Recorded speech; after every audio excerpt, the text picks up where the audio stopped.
Hi hello welcome to political Adda. Assembly ఎన్నికలు ముగిసి 3 రోజులైన తర్వాత YS Jaganmohan Reddy తన ప్యాలెస్ నుంచి ఈరోజు బయటకు వచ్చి విజయవాడ బెన్ సర్కిల్లో ఉన్న ఐపాక్ ఆఫీస్కి వెళ్ళారు. ఐపాక్ ఆఫీస్కి వెళ్ళిన తర్వాత అందరితో సరదా కాసేపు ముచ్చరించిన తర్వాత ఈ రిలీజ్ చేసే స్టేట్మెంట్స్ అంటే ఈ 3 days నుంచి ఆయన వర్కౌట్ చేసి ఉండొచ్చు. ఎక్కడ ఎప్పుడు ఎలా ఏంది అని చెప్పి వర్కౌట్ చేసి he has given a statement. Thank you for all your support for the last 1.5 years. What you guys have done for the party అని చెప్పి లాస్ట్ టైం 151 seats వచ్చాయి అసెంబ్లీకి. ఈ తాప we're going to win big. Ah 151 seats కంటే ఎక్కువ గెలుస్తున్నాం అని చెప్పి అది చెప్పడం కాకుండా లాస్ట్ టైం మనకి పార్లమెంట్ ఎన్ని సీట్లు వచ్చాయో దానికన్నా ఎక్కువే గెలుస్తున్నాం మనం అని చెప్పి ఆయన చెప్పగలిగాడు. The man with the confidence.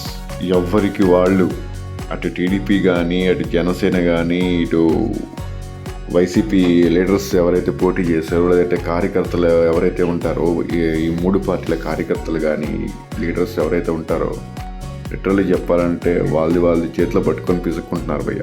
అలాంటిది అసలు ఈ జగన్మోహన్ రెడ్డి గారు వచ్చి ఓపెన్గా we're winning big, we're winning more than 151 అంటే అసలు ఆయన ఏ లెవెల్లో వర్కౌట్ చేసి ఉంటాడు, అసలు ఆయన ఏ లెవెల్లో ఆయన క్యాల్కులేషన్ చేసి ఉంటారని చెప్పి ఇప్పటికీ ఎవరికి అర్థం కావట్లా. అంటారు కదా, సింహం ఒకసారి గర్జిస్తే ఆ గర్జన వేరుగుంటుంది అంటారు. అట్లా ఆయన ఐపాక్ ఆఫీస్కి వచ్చి గర్జిస్తే లిటరల్లీ సోషల్ మీడియా మొత్తం హోరెత్తిపోయింది, న్యూస్ ఛానల్స్ మొత్తం హోరెత్తిపోయింది. ఆ ఒక్క స్టేట్మెంట్ చాలు వాట్ హీఈస్ ఆల్ అబౌట్ అని చెప్పి. అండ్ మోరో అది కాకుండా he said very clearly, he said very precisely, the whole India will look towards AP అన్నారు ఆయన. దాని వెనకాల అర్థం పరమార్థం కనుక మనం వెతకగలిగితే he is very clear about what he said and what he is going to do అని చెప్పి. బికాస్ ఇప్పటికే పలు ఛానల్స్లో నేషనల్ నెట్వర్క్లో మనం చూసినట్లయితే Modi is going to get very less number of seats అని చెప్పి ఒక క్యాల్కులేషన్స్ అయితే బయటకు వచ్చాయి. Who knows? Tomorrow, maybe Mr. Jagannath Reddy is going to play a vital role in formation of Modi's government. Who knows? Why? Because what I know is, ఆయన దేవుడిని గట్టిగా నమ్ముతాడు. మళ్ళీ దేవుడు అంటే ఎవరని చెప్పి క్వశ్చన్ మార్క్ లేకండి. దేవుడిని నమ్ముతారు, దేవుడిని గట్టిగా కొలుస్తారు ఆయన. So he believes in God. దేవుడి తర్వాత ఎవరినైనా గట్టిగా నమ్ముతారంటే ప్రజలు నమ్ముతారు ఆయన. వీళ్ళిద్దరితోనే ఆయన ఎక్కువ అనుబంధం సంబంధం కూడా. So he trust in these 2 guys.